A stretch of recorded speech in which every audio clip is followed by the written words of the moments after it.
So hello everyone and welcome to this edition of Shergroup on the Sofa. I hope wherever you are today in the world, you're getting a little bit of sunshine, and certainly as we're recording this today, it's nearly the end of the week, which is fantastic. I always enjoy Thursdays. So I've got my guest with me today, Tracey Westell, and we're going to be talking about her journey in credit in a moment and her career. But before we do that, we always give a shout out to Shergroup's #1 fan, which is Mr. Ross Saunders. Tracey's in Kent today. Ross is in Norfolk today. So, hey, Ross, how are you? And Hi, Ross. There you go. She's going to say hello. All right. So, Tracey, we've only just met recently. I feel like I've known you forever. Yeah. And we met through the lovely Bill Dunlop and the AIC PD. Yep. So I know you remember that. We're going to talk about that today. So I asked you, about your journey, and I think your response was, well, this is how I fell into credit. So do you want to talk to us about how you got into credit, how that worked? Yeah, sure. I mean, I don't think I know anyone that actually was at school that says I'm going to be in credit. So It was never anything that was discussed as an option for a job for the future. But yeah, my first proper job, should I say, was working for a local authority. And this is going to give my age away because I was working with what they class as a warrant officer at the time at the local authority, collecting a very, tax, that nobody really wanted to pay. So if you were around in the late 80s, 90s, you'll know exactly what I'm talking about. So I really dipped my toe in a really tumultuous area and trying to collect personal tax through the council. But I really, in a way, I'd say, did I enjoy it? I found it really interesting. And I really found it interesting in relation to the court and everything else like that. And to be honest, I didn't realise at the time that sort of job was classified as credit control, because when I left there, I was trying to apply for jobs that were similar, and I didn't realise that the title of the job was credit controller. Right. So, so that was a new thing for me back then. And I worked for several companies as a credit controller, doing lots of different things, and really just fell into it, liked earning some money, having a full-time job. And then I sort of left for a bit because I always felt like I didn't want to work in an office. I was more a practical person. I was not very academic minded. I was more on a practical arm. So I went to university and I studied theatre studies, became a teacher, did a bit of acting on the side in film and television. But I had to get a proper job because it wasn't really paying. So I went back to what I knew, which was credit control.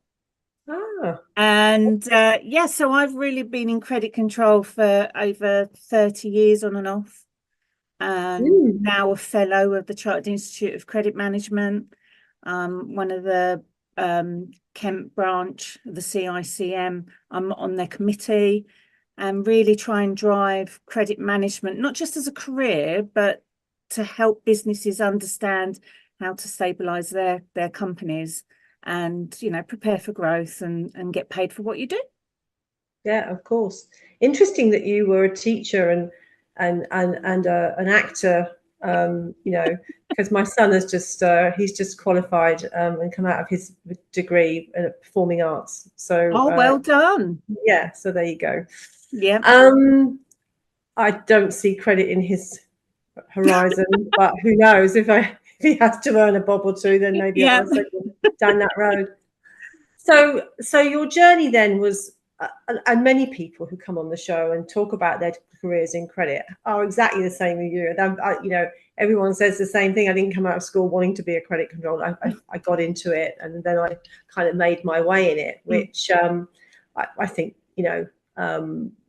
that is a good grounding, really. I mean, I bet when you were in the council, were you on the street collecting the money? Did you go knock on doors, or did you do it all by phone? No. So it was poll tax, so Google it. It was not very, I nice. know that was a very controversial Very time. controversial. But I worked with an ex-CID policeman at the time, and I loved working with this man. He's sadly since passed away, and I always take note of what he taught me at such a young age as well. But when I actually went into my next role, I actually did go out and collect bags of cash because money laundering wasn't an issue back then. Yeah.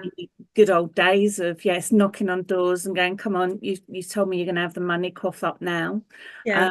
And that was quite interesting. I got a few really bizarre stories working with an alarm company at the time, Right. and saying, if you don't pay the cash when I arrive, we're going to take the monitoring system off the wall. Yeah. And yeah, there was definitely a Guy Ritchie film-esque moment in some circumstances. I love those films.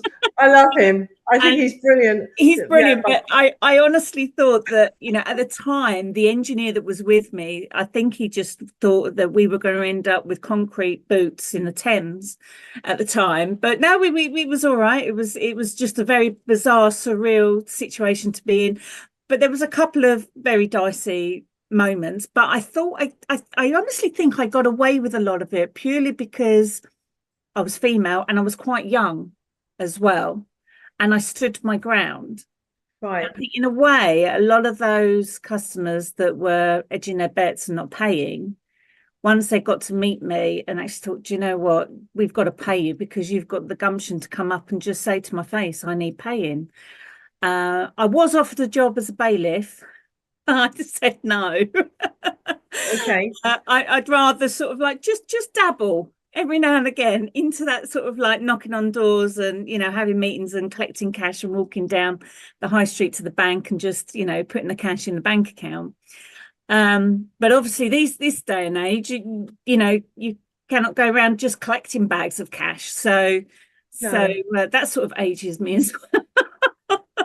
No, it's I can relate to that because we had similar things going on as our industry, our subset of credit being enforcement evolved. So I understand what you're talking about and had those sort of characters in my life as well. So I do understand. I do understand that. I mean, if you ever want to come on the TV show and be an extra for Call the Bailiffs, let me know. Not that we have extras, but you look great, so you'd be great on there. Okay, so you had a journey in credit. Now you've set your own brand up, Pecunia, which you were just reminding me is Latin for money. Yep. Right. Okay. Brilliant. Yeah. It was a name I came up with years ago before I even set the business up. And I worked for a big blue chip company and we were all being made redundant. And I did think maybe I should set up my own company. Yeah. And then I chickened out because it's a big thing to do, to set up your own business. And I don't think at the time I really had that much confidence in doing that. But it's always been in the back of my mind. And when I finally did set up Pecunia, the real aspect behind it wasn't necessarily that we were a debt collection agency, because there's loads of them out there. But what I found interesting as a credit manager working in business as an employee was that businesses were not able to pay their invoices to us because they either hadn't billed their clients or their cash was all over the place, or, there was a lot of different reasons, because they were companies that were set up because they're very good at what they do, which is great. But the back office stuff and doing all the invoicing and making sure you're sending it to the right place was something that was an afterthought. So we found that a lot of these really good businesses were failing or going down the road to failure purely because they didn't understand the concept of getting paid for what you're doing, really, and making sure you can get that.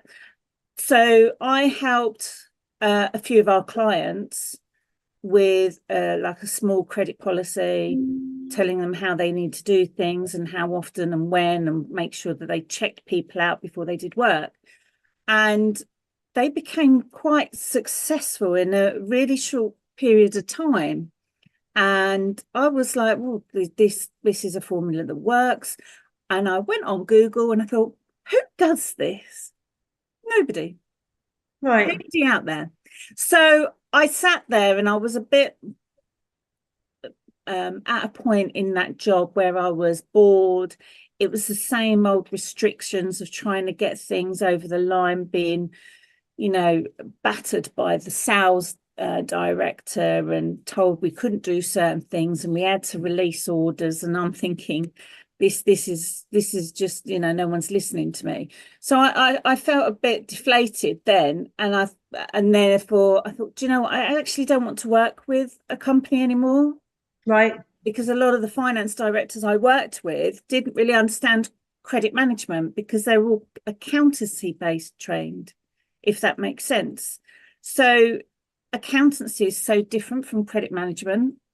So I was trying to explain why I was doing stuff a certain way, but the FD, who was accountancy trained, didn't quite grasp sometimes. And I've had a lot of that in my career. They didn't really get. I think that's really scary. It is. I have to say, I mean, I don't have the real world life experience that you have of working with FDs, but if you're an FD and you're listening to this show, then get real. Yeah, come and have a chat with me. I don't mind. Go and have a chat with Tracey about, cash flow and cash is king. Those little throwaway lines that people use where, you need the cash in the bank before you can do what you want to do. Yeah, that's a bit scary. Definitely.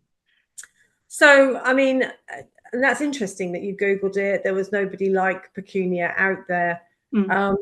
So this bug for credit, like I got the bug for enforcement, you've obviously got the bug for credit. What is your passion for credit? Is it about doing the credit management, or is it about educating people about credit? Where does that go? I mean, I think it's all of the above, really, because being in my own business now with my business partner, Kevin, because obviously still too chicken to do it on my own. So I had a business partner come on board. But hey, and we've known each other years through the CICM. But I think personally for me, what gives me the real buzz is seeing an SME in a semi sort of crisis, to go in and say, we can sort this problem out. It is really easy to do, but you just need to have a process. We all live our lives by a process. The way we set our alarms, getting up in the morning, what we do once we've got out of bed, and what you have for breakfast, when do you make your coffee first, do you do your toast first? Everything in life is a process. That's how you live lives. But when you're thinking about the foundation of your business, which is credit management and your cash flow, a lot of people just all of a sudden think, well, I'm going to look at the second and third story of my building, which is like sales and marketing. But if you don't have firm, solid foundations, that building's going to rock and going to crack and going to collapse. So you've got to have really good, sturdy foundations in relation to your cash. And that's where good credit management processes come into effect. Once you've got that in place, then everybody in the business, especially management and the board, know exactly where their finances stand and sit, what they're able to look at, what they're able to achieve, what jobs they can take on, how it all filters through the rest of the company. And quite frankly, once you've got a really good credit management policy in place, it really shows up the true leakage in a company of where all the faults are, where are all the queries coming from, even down to an individual person in the company might be creating a lot of, it literally pinpoints all of these things. And what I really, really love about it is that company ends up feeling more inspired. They have a lot more skill, because we do a training as well. We're trying to train them all exactly about the importance of good credit management skills. And the whole buzz within that little business is electric. Yeah. And really quite quickly, you can see the cash coming in the bank, late payments starting to be reduced. Then they're starting thinking about their, cloud thinking, ideas of what they want that business to achieve come to be achievable because they're starting to become in a cash position where they can achieve those growth goals and what they want to do.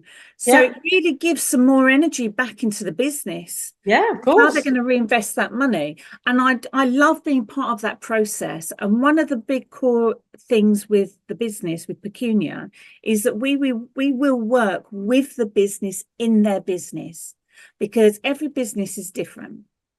Credit management is exactly the same. It doesn't matter where you are in the world.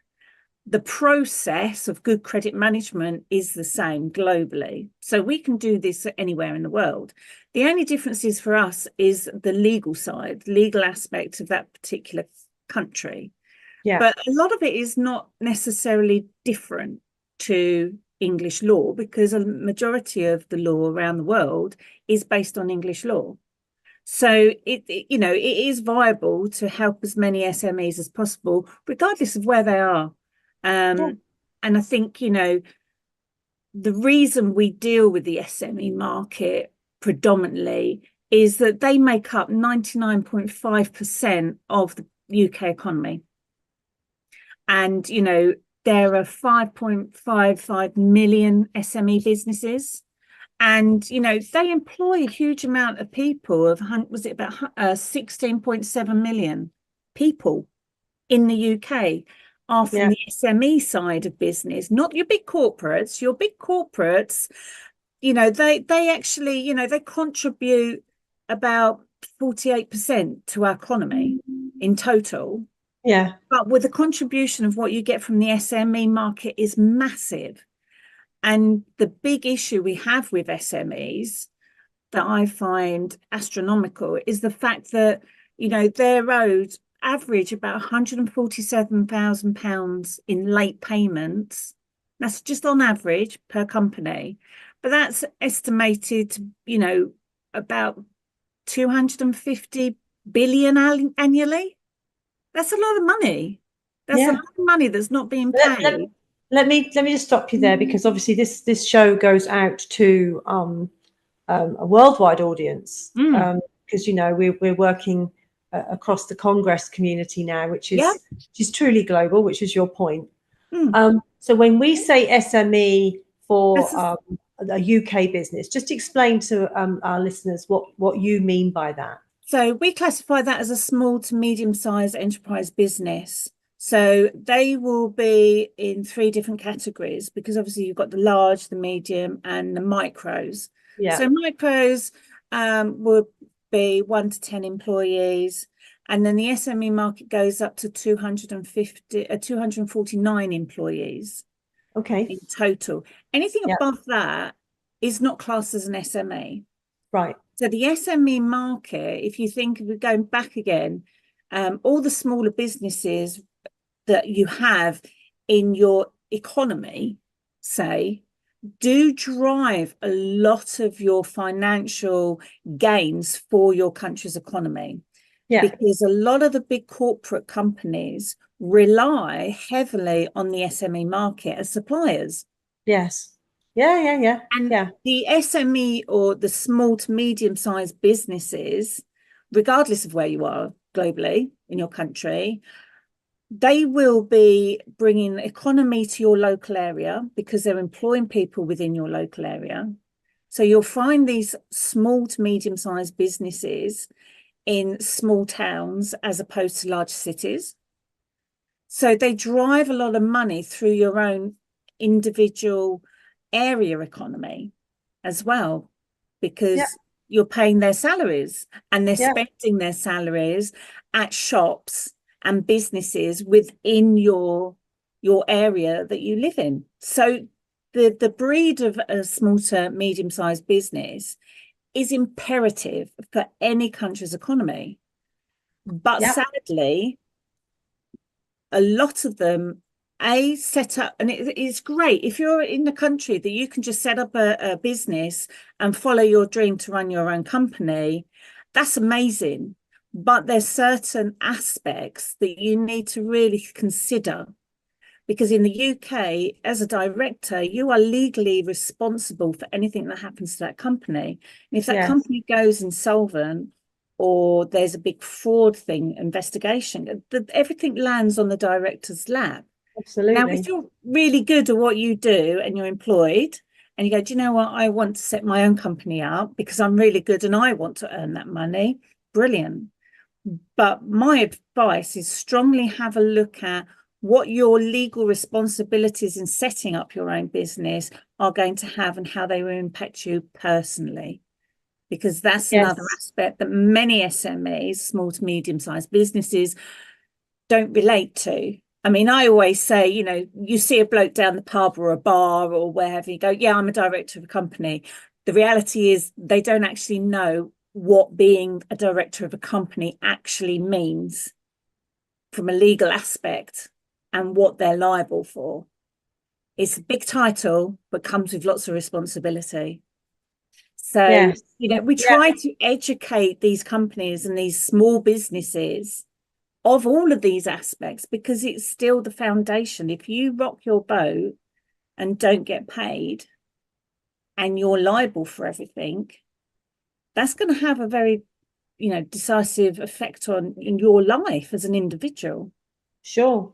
So that's why I concentrate more within the small to medium business marketplace, because A, they're very important to any economy globally. B, they don't necessarily get as much support as a large corporation would get because they're only a small company. Yeah. But at the end of the day, they are the biggest provider of employment and money into your country's economy and even in your area that you live in. So they are massively important. Yeah, and I think that's the same across the world. And certainly from the Congress experience that we're seeing, there are many credit professionals who are helping in their part of the world do what you're talking about, and supporting SMEs. And of course, then there are the mega companies like Mike Day to Harley Davidson, you know, who's the international credit director, and of course he's one of your AICPD colleagues, in a different ball game altogether, you know, looking at credit internationally. So so whatever size of business you run, you've got to have cash and you've got to know how to manage it, and you've got to be aware of your responsibilities. I'm fully with you on that. What inspires you? I mean, I'm getting the feeling that from your conversation that you're very passionate about helping an SME to really grow their business in a kind of a safe bubble. You know, you want them to have the cash, you want them to understand their responsibilities. Do you get kind of people that you work with that kind of push against that? They hear what you say, but they're not really taking it on board. Is that something you come up against in your, you know, as you're building 𝐃𝐨𝐬𝐬? Is that something you come up against? A lot of people may sort of have reticence in taking, you know, our advice or, you know, our guidance really, because A, they might think they do it better than we can, and B, it's their business, and C, you know, why should we trust you? It's a very, very bizarre thing to even talk about, because I go to networking events and I tell people at networking events, there could be 100 companies there, and I say, do you know what? About 95% of the people in this room have had cash flow problems and have not been paid on time. And that's being generous, because the reality is it's probably everybody. Yeah. And we just don't talk about it. And it's so imperative that, you know, we get to speak to people. They've got to come to us. I can drag horses to water, no problem, but I cannot make them drink. They have to make that choice to come and then speak to us. And I've been doing a lot of work with accountants to try and help their clients, because there are, you know, their clients are feeding their business. Yes. So they're not immune to credit management issues. Yes.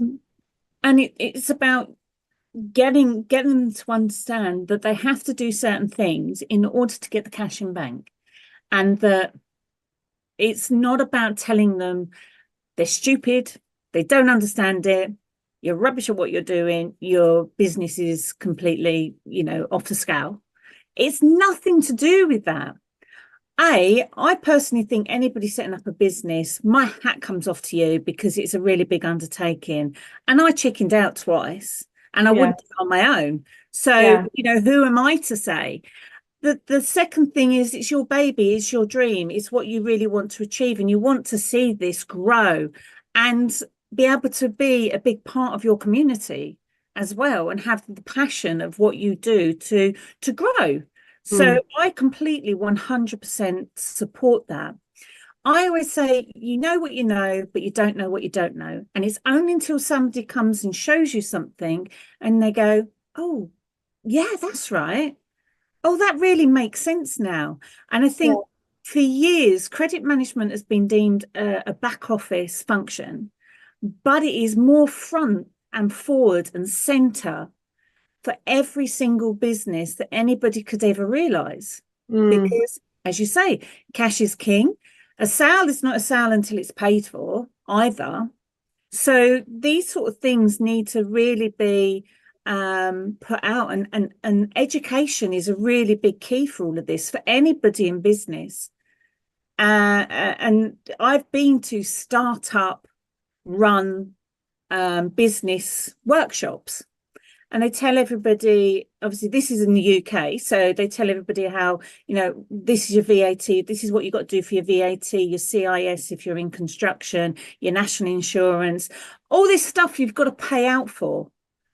But not one of them has said, let me show you how to design an invoice so you actually get paid for what you do.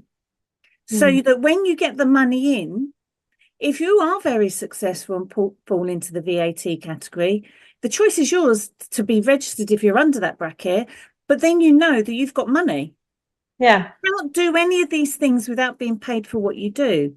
And that was one of the really big things I really pushed with local government and here in the UK, and also, business places like the FSB and the chambers that we have around the UK to help support small businesses. But even now, very many people don't even know how to raise an invoice properly. I know. I see it. So we see it all the time. And it's not as if, if you're listening to this and go, well, do you know what? I don't know if I'm doing everything right.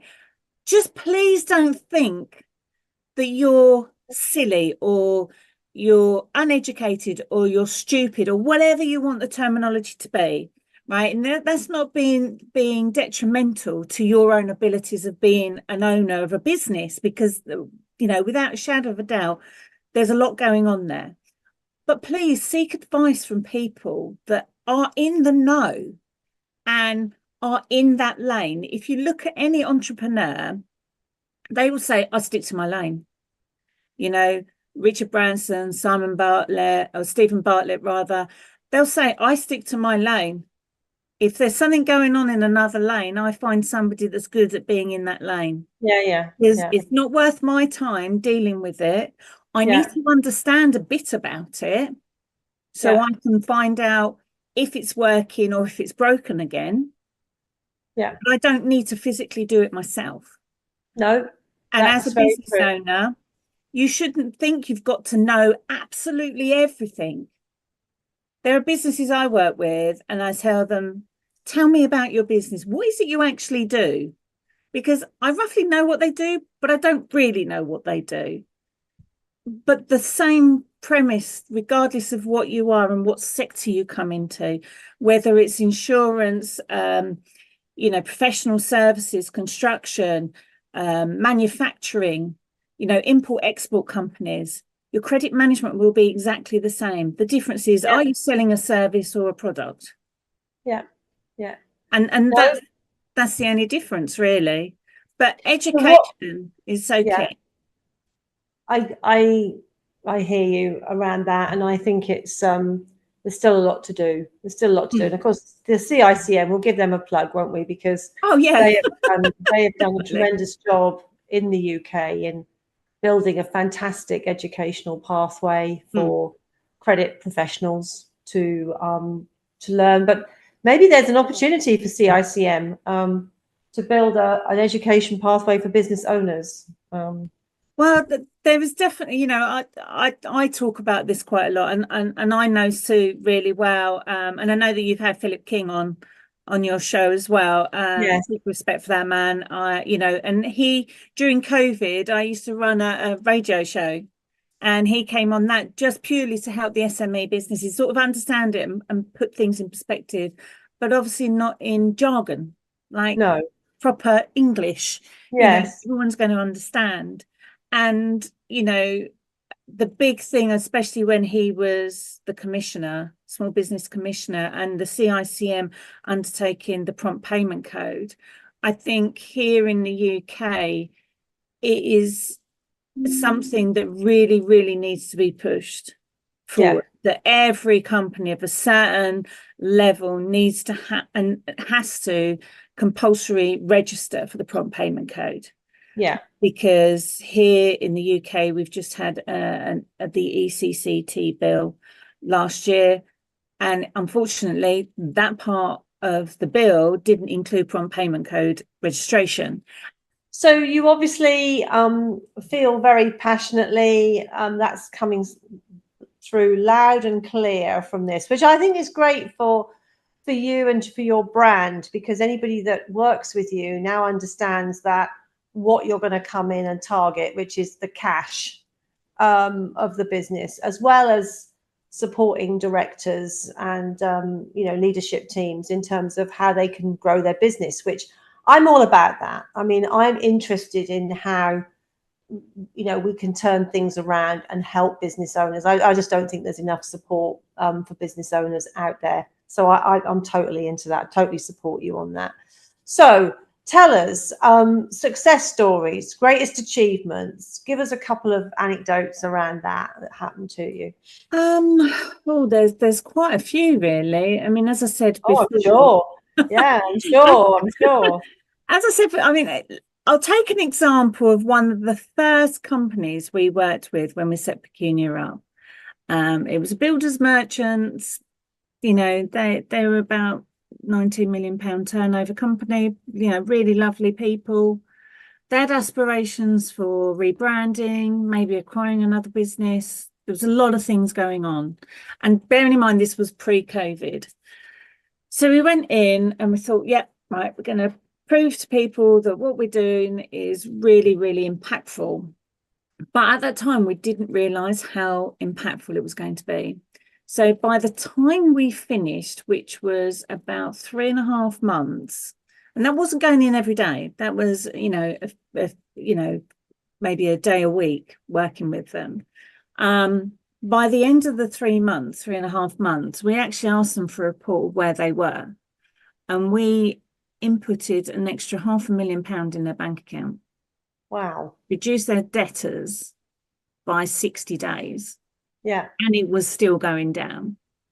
Fantastic. We also managed to help them realign their finance.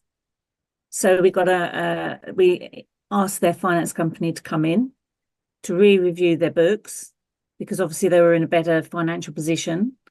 So could they realign their funding with the position of the company as it was then, which they did. And they rebranded 18 months early. Right. And then they bought the company they were looking at buying 9 months later. Fantastic. And what was really astounding is even after we finished there, the improvements just kept going, which meant that overall the impact, by not just having the money in the bank, reducing the debts, but the flexibility to realign their funding, they increased their credit position and their credit score. They were more credit insurable because they increased their credit score. Yeah. Plus, when they were looking to acquire the business, They already had the policy in place. So they just told the new company, this is our credit management policy. We went in, tweaked it, off they were flying, literally flying. So, Right. so that, you know, and this is the God's honest truth. I remember coming out of a meeting and I just sat I drove my car out the car park, parked it around the corner and went, I cannot believe the impact was even beyond my imagination. And that has been something that's been consistent every time we've worked with a client. Every single time.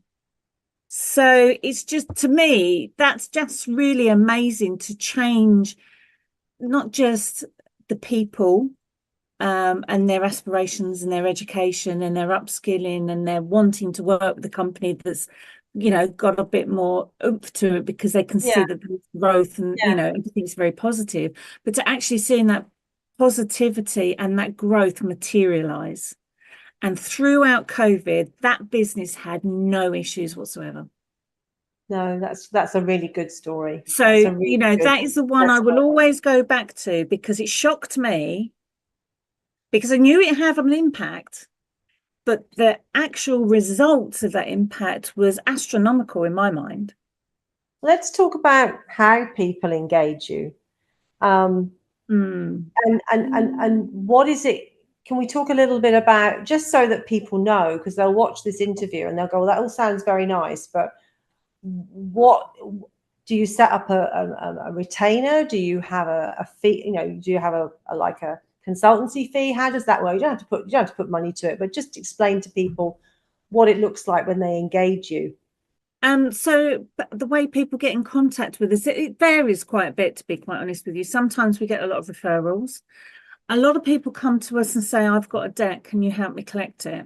So we go, yeah, we can help you collect it, but let's find out the reason why you've got in such a mess. Yeah. And that's generally how we start having the conversation. And that's generally quite fruitful, you know, and then they realise that it's better for them to sort the problem at source as opposed to keep continually sending what they cannot control to a third party. But that doesn't mean that should mitigate any use of a DCA in the future because, you know, DCAs, you know, have a place here. Without a shadow of a doubt. But it's about giving good debt to DCA to actually get it over the line without it costing you an absolute fortune. And that is the key aspect because everything has to be done from the beginning. So that's predominantly where a lot of our referrals come from, accountants, networking. You know, I might be networking with somebody and I had somebody a few weeks ago follow me to the toilet, gave me their card and went, can you give me a call next week? I want to talk about what you do because I need help. It can be as so random as that. Because as I said before, it's quite a taboo subject. But, you know, we already offer like a half-hour chat. I call it chat because, you know, it's not, you know, I want to find out a bit more about you. I want to find out about what your problems are. Okay, that's good. You know, what are your top 3 concerns for you as a concern for your company?